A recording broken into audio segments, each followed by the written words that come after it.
दोस्तों RRB NTPC CBT one previous year question जो कि दोस्तों स्नातक और गैर स्नातक स्तरीय का डेली पेपर दोस्तों अपलोड किया जाता है। 11/3/2021 का पेपर है जो जिससे कि आपको पता चलेगा कि दोस्तों पिछला बार जो एग्ज़ाम हुआ था किस प्रकार के क्वेश्चन पूछा जाता है और आपका तैयारी कितना है, 100 में से कितना आपका सही हो रहा है। तो देखिए, डेली वीडियो देखने के लिए सबसे पहले मेरे चैनल को सब्सक्राइब कर लीजिए, क्योंकि मैं दोस्तों जितना भी एनटीपीसी का पेपर हुआ है सभी दोस्तों पेपर अपलोड करता हूं। चलिए स्टार्ट करते हैं।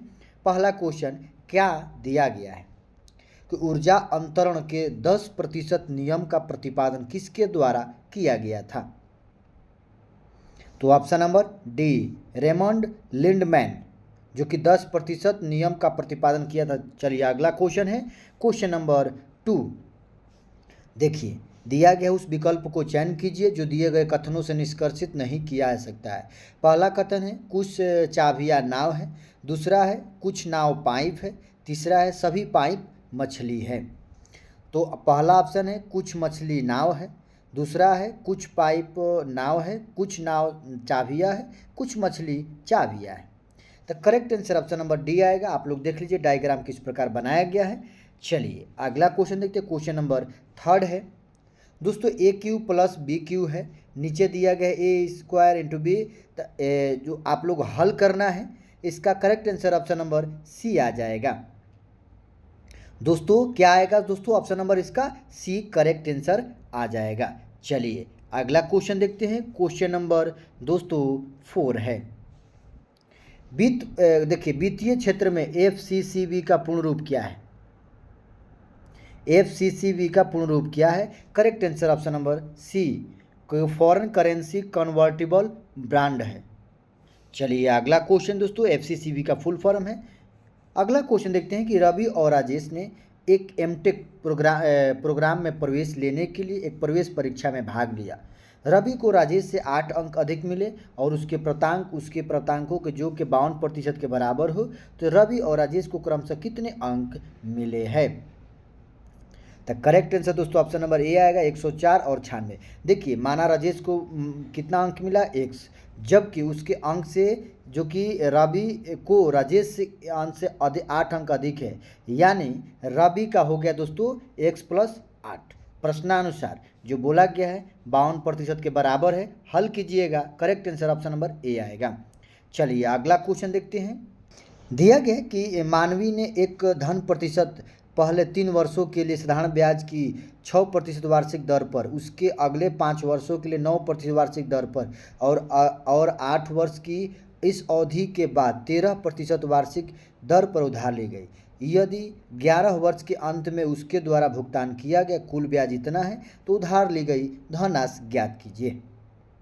देखिए दोस्तों, जो कि एक धनराशि पहले 3 वर्षों के लिए साधारण ब्याज की दर कितने हैं? 6% है। अगर मान लीजिए कि मूलधन निकालना है तो मूलधन बराबर पी मान लीजिए।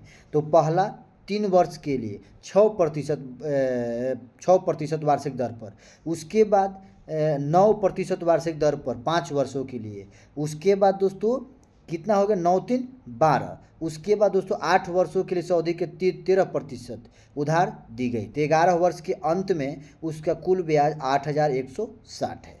तो आप लोग हल कीजिएगा, पी का मान निकल जाएगा। Correct answer option number C आएगा। चलिए अगला क्वेश्चन है कि वर्ष 2019 में इनमें से कौन सा देश शराब का सबसे बड़ा उत्पादक था? Option number C, Italy. चलिए अगला क्वेश्चन दोस्तों क्वेश्चन नंबर 4 है, क्वेश्चन नंबर 8 है। इंटरनेशनल सिविल एविएशन ऑर्गेनाइजेशन का मुख्यालय कहाँ स्थित है? ICAO का मुख्यालय कहाँ स्थित है? ऑप्शन नंबर डी, मॉन्ट्रियल में। चलिए अगला क्वेश्चन है कि भारत के सबसे पुराने नाभिकीय रिएक्टर का नाम बताइए जिसे 2018 में दोबारा चालू किया गया था। कौन सा है दोस्तों नाभिकीय रिएक्टर दोबारा चालू किया गया है? ऑप्शन नंबर सी, अप्सरा। अप्सरा जो कि 1956 में भाभा परमाणु अनुसंधान केंद्र ट्राम्बे मुंबई में स्थापित भारत का प्रथम नाभिकीय रिएक्टर है, जो कि 53 वर्ष तक काम करने के बाद 2009 में इसे बंद कर दिया गया था। अगर पूछा जाए कि अप्सरा को कब बंद कर दिया गया था नाभिकीय रिएक्टर को? 2009 में। और कब चालू किया गया दोस्तों? 10 सितंबर 2018 को चालू किया गया है। चलिए अगला क्वेश्चन है, इनमें से किस तिथि को विश्व स्वच्छता दिवस मनाया जाता है? तो दोस्तों विश्व स्वच्छता दिवस कब मनाया जाता है आप लोग देख लीजिए, करेक्ट आंसर बताइएगा। देखिए 14 मार्च को अंतर्राष्ट्रीय गणित दिवस मनाए थे, 14 सितंबर को हिंदी दिवस, 15 मई को अंतर्राष्ट्रीय परिवार दिवस, 15 सितंबर को इंजीनियर्स दिवस। तो इसका दोस्तों आप लोगों को कमेंट बॉक्स में आंसर बताना है। चलिए अगला क्वेश्चन है, क्वेश्चन नंबर 11 है कि इनमें से किस आध्यात्मिक गुरु को 2021 में पद्म भूषण से सम्मानित किया गया था? Option number B, Kalbe Sadiq. चलिए अगला क्वेश्चन दोस्तों, क्वेश्चन नंबर 12 है, ए और बी की आयु का अनुपात 3:1 है।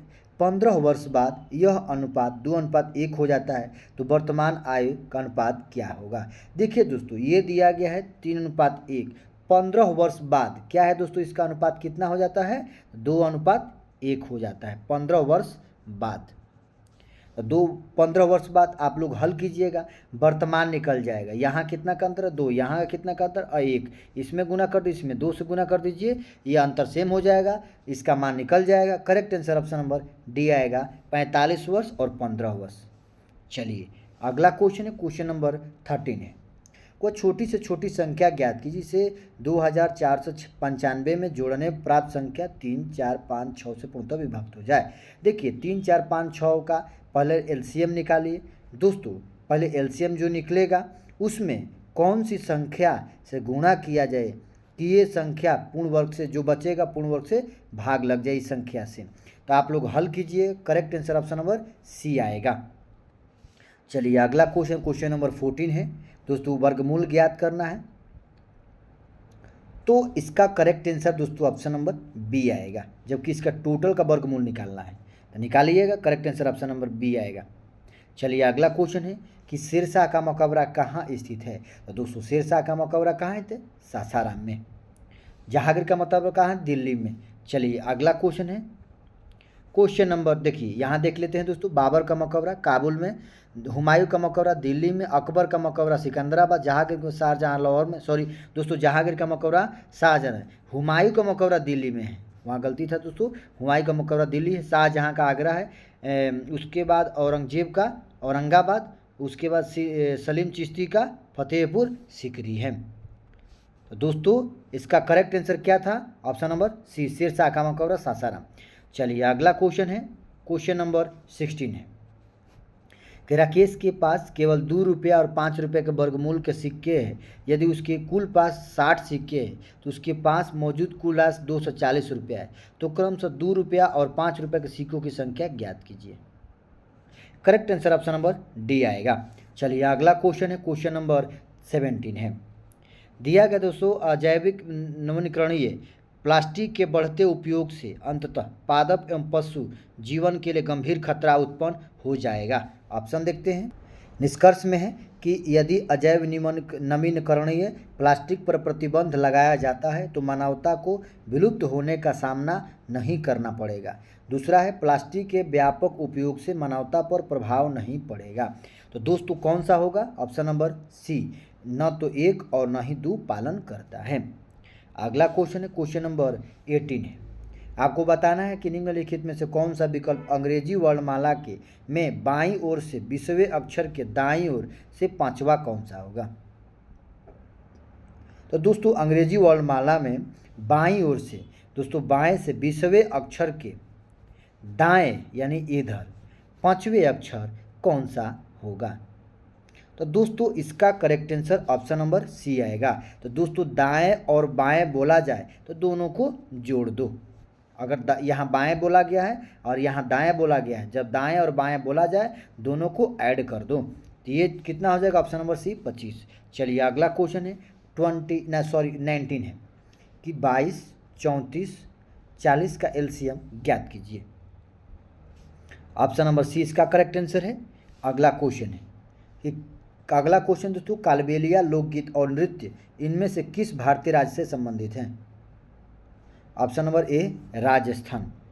चलिए अगला क्वेश्चन है, क्वेश्चन नंबर 21 है कि भारत की केंद्र सरकार ने वर्ष 1980 में कितने बैंकों का राष्ट्रीयकरण किया था। दोस्तों 1980 में कितने बैंकों का, तो 6 बैंकों का किया गया था, जबकि 19 जुलाई 1969 में 14 बैंकों का राष्ट्रीयकरण किया गया था। देखिए जो कि 15 अप्रैल 1980 में दोस्तों 6 बैंकों का राष्ट्रीयकरण किया गया, और वहीं 19 जुलाई 1969 में 14 बैंकों का।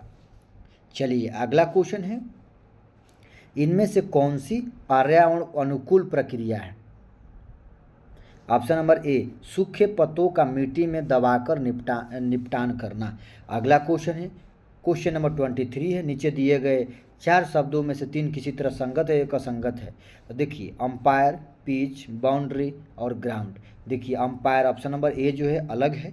उसके बाद अगला क्वेश्चन है 24, जो कि आपको एचसीएफ निकालना है। तो दोस्तों देखिए भिन्न दिया गया, आपको एचसीएफ निकालना। अगर एचसीएफ पूछा जाए तो ऊपर वाला का एचसीएफ होता है और नीचे वाला का एलसीएम होता है। अगर एचसीएफ पूछा जाए, अगर एलसीएम पूछा जाए तो एलसीएम का ऊपर होता है और एचसीएफ का नीचे, जो पूछा जाए वो ऊपर रहेगा। चलिए अगला क्वेश्चन है, दिया गया है कि sine 21 degree cos 9 degree minus cos 84 degree minus into 6 degree cos 6 degree. तो आपको हल करना है, correct answer option number D आ जाएगा।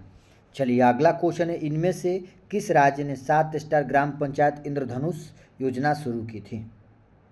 Option number B, Haryana. चलिए अगला क्वेश्चन है, क्वेश्चन नंबर दोस्तों 27 है। देखिए रामू ने एक टीवी सेट अंकित मूल्य पर 25% की छूट के बाद घटे हुए मूल्य पर 15% के अतिरिक्त छूट पर खरीदा है। यदि अंकित मूल्य 12,000 था तो उसे टीवी सेट किस मूल्य पर खरीदा। Option number A. चलिए अगला क्वेश्चन है, क्वेश्चन नंबर 28 है। दिया गया है tan 100 degree plus tan 125 degree tan 100 degree tan 125। आपको हल करना है, correct answer option number D आएगा। चलिए अगला क्वेश्चन, क्वेश्चन नंबर 29 है। देखिए यदि किसी संख्या और उसके 2/5 का अंतर 60 है तो संख्या ज्ञात कीजिए। देखिए अगर मान लीजिए कि संख्या कितनी है 1 से, और उसके 2/5 का अंतर यानी -2x/5, कितना अंतर है 60 है। हल कीजिए, x का मान निकाल लीजिए, correct answer option number C आ जाएगा। चलिए अगला क्वेश्चन है दोस्तों, क्वेश्चन नंबर 30 है। इनमें से कौन सा किला चेनाब नदी के किनारे बनाया गया है। तो कौन सा किला जो चेनाब नदी के किनारे बनाया गया, ऑप्शन नंबर बी इसका करेक्ट आंसर है, अखनूर का किला। तो दोस्तों ये 30 क्वेश्चन कंप्लीट होता है। अगर वीडियो अच्छा लगे तो लाइक सब्सक्राइब शेयर जरूर करें। जय हिंद, वंदे मातरम।